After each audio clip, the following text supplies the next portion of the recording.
नमस्कार।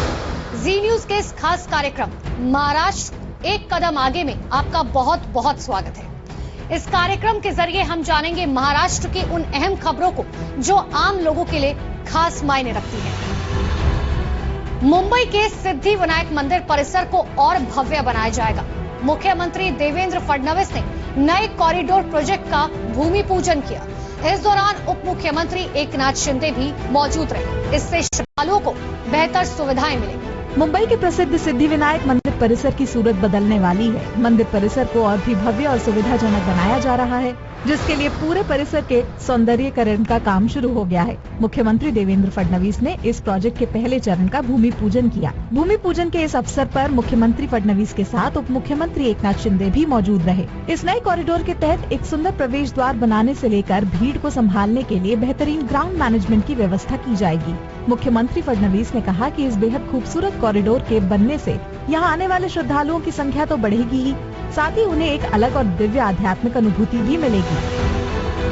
नागपुर में एक बेहद आधुनिक लॉजिस्टिक्स पार्क की शुरुआत हुई। मुख्यमंत्री देवेंद्र फडणवीस और केंद्रीय मंत्री नितिन गडकरी ने इसका उद्घाटन किया, जो राज्य के व्यापार और आर्थिक विकास को बड़ी रफ्तार देगा। महाराष्ट्र को देश का सबसे बड़ा बिजनेस हब बनाने की दिशा में नागपुर में एक बहुत बड़ा कदम उठाया गया है। मुख्यमंत्री देवेंद्र फडणवीस और केंद्रीय मंत्री नितिन गडकरी के हाथों यहाँ अत्याधुनिक गोदाम लॉजिस्टिक्स पार्क का भव्य शुभारंभ और शिलान्यास किया गया। स्टेट ऑफ द आर्ट यानी सभी आधुनिक सुविधाओं से लैस ये पार्क राज्य के औद्योगिक और आर्थिक विकास को एक नई रफ्तार देगा। इस मौके पर मुख्यमंत्री फडणवीस ने कहा कि आज दुनिया की बदलती परिस्थितियों को देखते हुए मैन्युफैक्चरिंग और सप्लाई चेन के क्षेत्र में भारत के सामने बहुत बड़े अवसर हैं और ग्लोबल मार्केट में देश को मजबूत करने के लिए लॉजिस्टिक्स क्षेत्र को ताकत देना बेहद जरूरी है।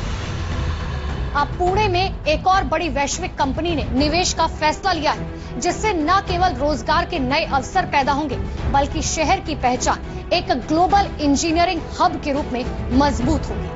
पुणे में अगले 10 वर्षों में लगभग 400 करोड़ रुपए के निवेश और 1000 से अधिक प्रत्यक्ष रोजगार सृजन का मार्ग प्रशस्त हुआ है। मुख्यमंत्री देवेंद्र फडणवीस की मौजूदि में राज्य सरकार और एग्रीको इंडिया के बीच हुए समझौते के तहत कंपनी पुणे के फुलगांव में अत्याधुनिक वैश्विक इंजीनियरिंग और विनिर्माण केंद्र स्थापित करेगी। ये स्कॉटलैंड के बाहर कंपनी का सबसे महत्वपूर्ण वैश्विक केंद्र होगा।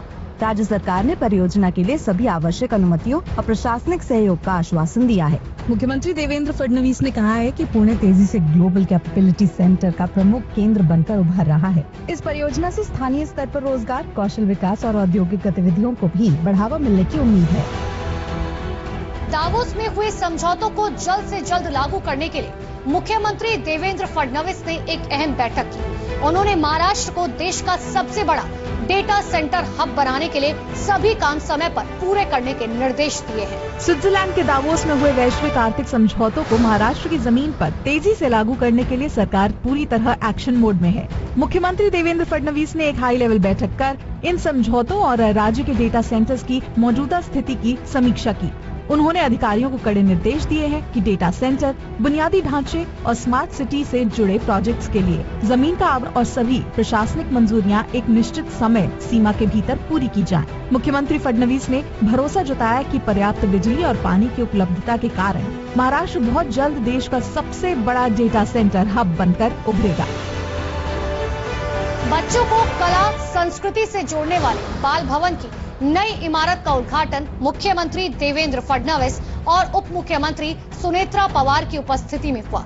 इससे बच्चों को आधुनिक सुविधाएं मिलेंगी। बच्चों के भीतर छिपी कला और रचनात्मकता को निखारने वाले स्कूली शिक्षा विभाग के बाल भवन को अब एक नया और आधुनिक रूप दे दिया गया है। मुख्यमंत्री देवेंद्र फडणवीस और उप मुख्यमंत्री सुनेत्रा पवार की उपस्थिति में बाल भवन की इस नई इमारत का लोकार्पण संपन्न हुआ। इस अवसर पर उप मुख्यमंत्री सुनेत्रा पवार ने कहा कि आज की पीढ़ी जो पहले टीवी और अब दिन भर मोबाइल की स्क्रीन में खोई रहती है, उसे अपनी मिट्टी से जोड़ने, चित्रकला के रंगों में सराबोर करने और संगीत के सुरों में रमाने का काम ये बाल भवन पिछले 75 सालों से लगातार कर रहा है। अब इन नई और आधुनिक सुविधाओं के मिल जाने से महाराष्ट्र के बच्चों की कल्पनाशीलता को नए पंख मिलेंगे। महाराष्ट्र एक कदम आगे में इस हफ्ते बस इतना ही। अगले हफ्ते नई विकास की खबरों के साथ फिर होगी मुलाकात। नमस्कार।